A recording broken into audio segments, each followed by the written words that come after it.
Hello po sa inyong lahat mga ka-crypto. Ako po si Pinoy Crypto Trader at sa video na ito ay atin pong pag-uusapan ang tungkol muli dito kay Binance. Yan, ang kanyang banning dito sa Pilipinas. Kung saan ang sabi po rito ay Philippines SEC takes action against Binance for investor protection. Kaya yan, yung pinakadahilan daw po kung bakit ginagawa ng Philippine SEC ang aksyon laban kay Binance ay para maprotektahan lamang po ang mga Filipino investors. Kaya yan, bago po tayo magpatuloy ay nais ko lamang po munang bigyang linaw ang aking disclaimer kung saan ang nilalaman po ng video na ito ay hindi po ito isang financial advice. For education and information purposes lamang po ang layunin nito. Maliban po dito ay nais ko na rin pong magbigay babala na wala pong kahit anumang group chat ang Pinoy Crypto Trader. Ayan po, ang sabi rito ay the Philippine Securities and Exchange Commission or SEC has recently intensified its regulatory actions against Binance by demanding the removal of the company's mobile apps from the Google Play Store and the Apple App Store. Kaya ayan na nga. Chinek ko po ito at available pa siya kay Google Play. Ayan po siya.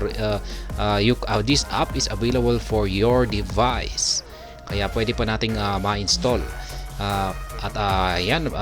Marami na rin akong nababasang mga comment na nagagamit pa rin po nila si Binance sa mobile application. Yan, available pa rin po siya kay Google Play at saka kay Apple App Store. Pero ayan, gumagawa na po ng hakbang ang Philippine SEC para ipatanggal ang mga mobile apps na ito sa mga kumpanya na katulad ni Google Play Store at saka si Apple App Store. Kaya yan po, kung matatanggal na po yan ay mukhang yan po yung kanilang ginagawang paraan. Yan, papatanggal po yung mobile apps dito kay Google Play Store at saka kay Apple App Store.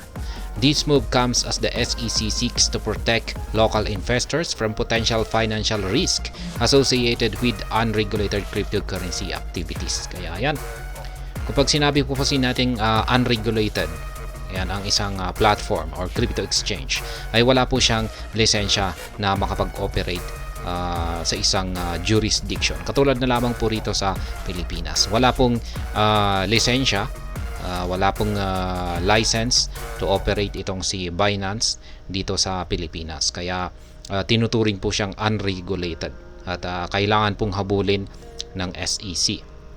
The official request was issued to both tech giants Google and Apple on April 19, urging them to block access to these applications promptly. Kaya yan po ang sinend na official request ng Philippine SEC dito sa mga tech giants na si Google at saka si Apple.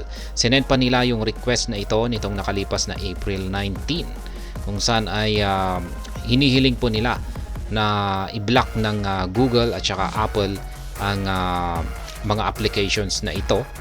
Yan, ang applications ni Binance sa mga Filipino users.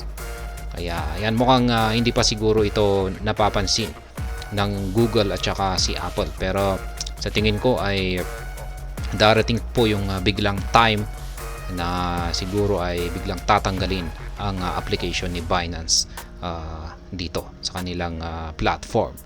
At bigla na lamang po siguro nating hindi magamit ito. Kaya at least mas maganda na yung maaga ay at least na napaghandaan na po natin ito. Unless na yung talagang magagaling po dyan, yan, mga technical na individual po dyan ay sa tingin ko ay hindi naman po sila magkakaroon ng problema rito. Yung magkakaroon lang ng problema rito ay syempre yung mga hindi gaanong technical, yung hindi talaga sila marunong ay talagang maski simpleng technical na bagay ay talagang nalilito sila. Meron po talagang ganyan na klaseng tao. Ayan, yung simple lang po talaga. Kaya ayan, kung isa ka po sa mga ganyang klaseng tao ay mas maigi po na habang maaga pa ay ilipat mo na po ang iyong mga asset, yan, mga cryptocurrency asset kay Binance. Kung patuloy ka pa pong nag-hold ay mas mabuting ilipat mo na lamang yan at maghanap ka ng pwedeng sa private wallet yan, or sa mga regulated exchanges dito sa Pilipinas. Kaya Ayan, legal and security concerns raised by SEC. Emilio B. Aquino, the chairman of the Philippines SEC, stated that the action was necessary due to serious concerns regarding the security of Filipino investors, fund, and potential breaches of the Securities Regulation Code, known as Republic Act number 8799. Kaya yan po ang bagong upo na si Emilio B. Aquino, ang bagong chairman ng Philippine SEC. Yan, ginagawa po daw po nila lahat ang mga ito para at least maprotektahan yung mga Filipino investors, yung kanilang particular yung kanilang pondo. Ayan. At sinusunod lamang po nila yung patakaran na tinatawag pong Republic Act number 8799. Aquino emphasized that the continued availability of Binance apps poses a significant risk to the financial health of local investors, necessitating immediate and decisive regulatory intervention. Kaya ayan, yung availability pa rin daw po kung saan ay patuloy daw po nating nagagamit ang Binance application ay isa daw po itong panganib. Yan, magdudulot daw po ito ng panganib sa mga investor, mga Filipino investors. Yan, na gumagamit nito. Kaya ayon po kay chairman na si Aquino, Emilio B. Aquino, ay nangangailangan po ito ng immediate or agarang aksyon para mapigilan kaagad ito. Kaya yan naman po ang ayon sa kanya.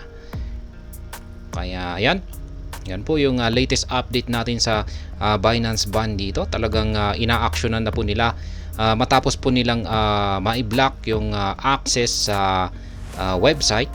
Ay talagang ngayon ay talagang tinututukan po nila, talaga na lang gusto isunod nila ay i-block naman yung access sa mga mobile applications.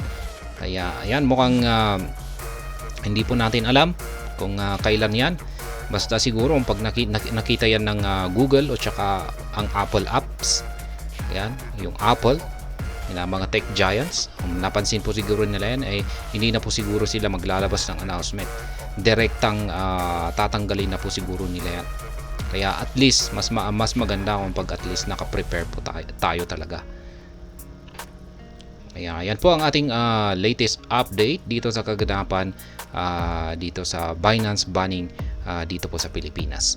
At hanggang dito na lamang po tayo sa video na ito mga ka-crypto. Sana po ay inyong nagustuhan ang aking paliwanag sa video na ito. Kung inyo po itong nagustuhan ay pakiclick lamang po ang like button nito. Para naman po sa mga bago lamang dito, kayo po ay aking inaanyayahan para mag-subscribe. Pakiclick na rin po ang bell icon nito dahil ito po ang siya magsisilbing notification nito sa mga bago kong videos na akin pong ina-upload sa aking YouTube channel na ito.